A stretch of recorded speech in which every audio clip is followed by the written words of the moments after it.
സുഹൃത്തുക്കളെ നമസ്കാരമുണ്ട്. ഇന്ന് എല്ലാവർക്കും ശ്രീകൃഷ്ണ ജയന്തി ആശംസകൾ ആദ്യം അറിയിക്കുകയാണ്. അതുപോലെ തന്നെ ഞാൻ വേറൊരു കാര്യം കൂടി പറയാം. ഇന്നലെ ഞായറാഴ്ച ലീവാണ്. ഇന്നലെ ഒന്നും ഒരു മനുഷ്യല്ല മണ്ണാർക്കാട് എന്നല്ല, നമ്മുടെ കേരളത്തിൽ പൊതുവേ ഉണ്ടാവില്ല. അപ്പോൾ ഞാൻ ചോദിക്കട്ടെ, ഈ സ്കൂള് ശ്രീകൃഷ്ണ ജയന്തിക്കൊന്നും ഇങ്ങനെ ഇടവിട്ടുള്ള ദിവസങ്ങളിൽ ലീവ് വരുമ്പോൾ അതിന് കൊടുക്കരുത് ശരിക്കും ഞാൻ പറയുമ്പോൾ.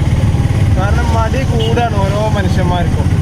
ലീവ് എന്ന് കേൾക്കുമ്പോഴത്തേനും ഓരോ മനുഷ്യന്മാർക്കും മടി കൂടുക കേരളത്തിലെ. നേരെ മറിച്ച് ബംഗാളികൾക്ക് അങ്ങനെയല്ല, ഹിന്ദിക്കാർക്കും അങ്ങനെയല്ല കേട്ടോ. ഇത് കാരണം സത്യം പറയുന്നവനെ വെറുക്കണ നാടാണ് നമ്മുടെ കേരളം. സത്യം പറയുന്നവനെ ഒറ്റപ്പെടുത്തും. അപ്പോൾ ഇത് സത്യമൊന്നും അല്ല, ഇതുള്ള നിങ്ങൾക്കൊക്കെ അറിയണ കാര്യം തന്നെ. ഞാൻ വലിയ മഹാനാവാൻ വേണ്ടി പറയുന്നല്ല.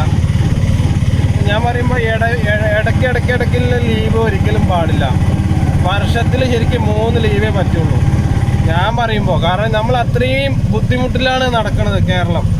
പിന്നെ അതിൻ്റെ ഇടയിൽ ഇങ്ങനെ, കാരണം ഒരുപാട് ആളുകളെ ആശ്രയിച്ച് കഴിയണ ഒരു സമയമാണിപ്പോൾ. അപ്പോൾ അതിൻ്റെ ഇടയിൽ ഇങ്ങനെയൊക്കെ ലീവ് കൊടുക്കുമ്പോൾ അവർക്ക് ഭയങ്കര ബുദ്ധിമുട്ടാവും. അത് സത്യം പറഞ്ഞാൽ അത് ഞാൻ പറയട്ടെ, സ്കൂളിന് ലീവ് കൊടുക്കുകയാണെങ്കിൽ അത് ഉച്ചവരെ ക്ലാസ് വേണം. ഉച്ചവരെ ക്ലാസ് ഉണ്ടായിട്ട് ഉച്ചയ്ക്ക് ശേഷം വിടുക. അപ്പോൾ എന്താ അറിയോ, കുട്ടികൾക്കൊരു ഇൻട്രസ്റ്റ് ഉണ്ടാവും. മറ്റേത് അങ്ങനെയല്ല. അവർക്ക് ശ്രീകൃഷ്ണ ജയന്തിയൊക്കെ അവരിന്നേരെ ഈ സ്കൂളിൽ ലീവ് കൊടുത്തോ ഏതെങ്കിലും ഒരു അമ്പലത്തിൽ പോയിട്ടുണ്ടാവോ കുട്ടികൾ? ഇല്ലല്ലേ, ആ ശ്രീകൃഷ്ണ ജയന്തിക്ക് അനുബന്ധിച്ച് നടക്കണ ഏതെങ്കിലും ഒരു ഇതിൽ പങ്കെടുക്കുന്നുണ്ടാവോ? ദുർലഭാവും. അപ്പോൾ സർക്കാരൊന്ന് അഡ്ജസ്റ്റ് ചെയ്തിട്ട് ലീവ് ഒന്ന് കമ്മിയാക്കുക. അല്ലെങ്കിൽ പിന്നെ ഇതിപ്പോൾ ഇന്ന് ക്ലാസ്സുള്ള ദിവസമാണ് ശരിക്കും, തിങ്കളാഴ്ച അല്ല ഇന്ന്.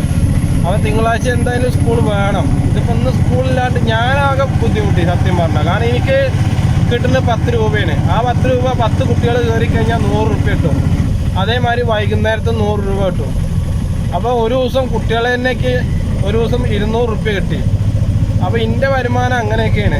അങ്ങനെ ഇതിലും ചെറുതായിട്ടുള്ള വരുമാനത്തിലുള്ള ആൾക്കാർ നമ്മുടെ നാട്ടിൽ ഇഷ്ടംപോലെ ഉണ്ട്. അപ്പോൾ ശരിക്കും പറഞ്ഞാൽ അവർക്കും കൂടി ബുദ്ധിമുട്ടാണത്. അപ്പോൾ ഞാൻ ഇതിന് മുന്നേ പറഞ്ഞിട്ടുണ്ടായിരുന്നു സർക്കാരിനോട്, ഇന്നമാതിരി നിങ്ങൾ ലീവ് കൊടുക്കുമ്പോൾ ഒന്ന് അളന്ന് കൊടുക്കുക. അളന്ന് കൊടുത്താലേ നമുക്കത് ആഴത്തിൽ കിട്ടുള്ളൂ. അല്ലാതെ ഇതിപ്പോൾ നമ്മൾ ബുദ്ധിമുട്ടിയ സമയത്ത് ഇങ്ങനെയൊക്കെ ലീവ് കൊടുത്തു കഴിഞ്ഞാൽ കുട്ടികൾക്ക് പഠിക്കണ്ട. കുട്ടികൾക്ക് പിന്നെ അന്നത്തെ പാഠം നോക്കണ്ട, സ്കൂൾ നോക്കണ്ട. അവർക്ക് ഒന്ന് മാത്രം മതി, മൊബൈലിൽ കളിക്കുക. അപ്പോൾ ഞാൻ പറഞ്ഞു എന്ന് മാത്രം. ഞാൻ ഇനിയും പറയാതിരിക്കാൻ പറ്റില്ല. അപ്പോൾ പറഞ്ഞ പോലെ